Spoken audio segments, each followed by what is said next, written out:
Λοιπόν, περιμένουμε, κύριε Μουσιούτα. Ξέρετε ποιον η ΔΥΠΑ στηρίζει για πρόεδρο του επαρχιακού οργανισμού Αμοχώστου?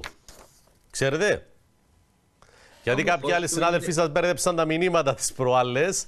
Εσείς ποιον στηρίζετε στην Αμόχωστο? Είναι τον πρώην Υπουργό, τον Γιάννη Καρούσου.